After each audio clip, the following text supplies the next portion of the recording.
এডিসির ইলেকশনের জন্য আমাদের উচ্চ পর্যায়ে দিল্লিতে মহারাজের সঙ্গে আলোচনা চলছেন।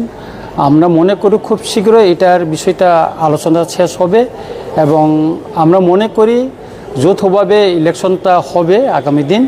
তারপরে যে বিষয়টা এখনও শেষ হয়নি সেটা হইল আমরা এই আলোচনার মাধ্যমে আমাদের যে দাবিগুলি ছিল সেটা কিভাবে আমরা নিয়ে আসতে পারি সেই চেষ্টাটা আমাদের থাকবে এবং মহারাজ এটার জন্য আলোচনা করছেন, ওনার সঙ্গে আমার কথা হয়েছেন এবং ফাইনাল যখন করা হবে তো উনি আমাদেরকেও ডাকবেন বলছেন।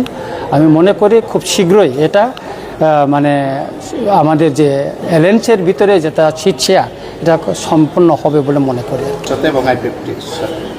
বিজেপির সঙ্গে আমাদের শেয়ারে আছে, আমরা অ্যালায়েন্সে আছি, কিন্তু আইপিএফ হইল বিজেপির অংশীদার, এটা আমাদের পার্টনার না, ওটা বিজেপির পার্টনার। সুতরাং আইপিএফটির সম্পর্কে এটা আমরা বলতে পারবো না, শুধু আমাদের সিট শেয়ারিংটা হবে বিজেপির সঙ্গে টিপরামঠা।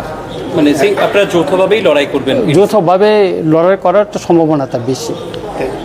দিল্লিতে কার সঙ্গে মহারাজা এখানে দিল্লিতে বিজেপির যে রাজনৈতিক দলের উচ্চ মহলে যেমন বিএল সন্তোষ, সুমিত পাত্র, তাদের সঙ্গে ওনার আলোচনা হচ্ছে আমি যতটুকু জানতে পারছি এবং মনে হয় এটা আরও একটু উচ্চ পর্যায়ে আলোচনা করে এটা সিট শেয়ারিংটা শেষ করবেন।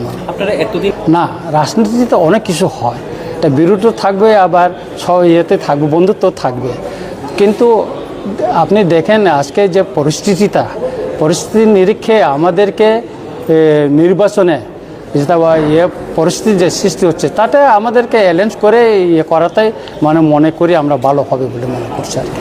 একদিনের ভিতরে শেষ হয়ে যাবে বলে আমরা মনে করছি।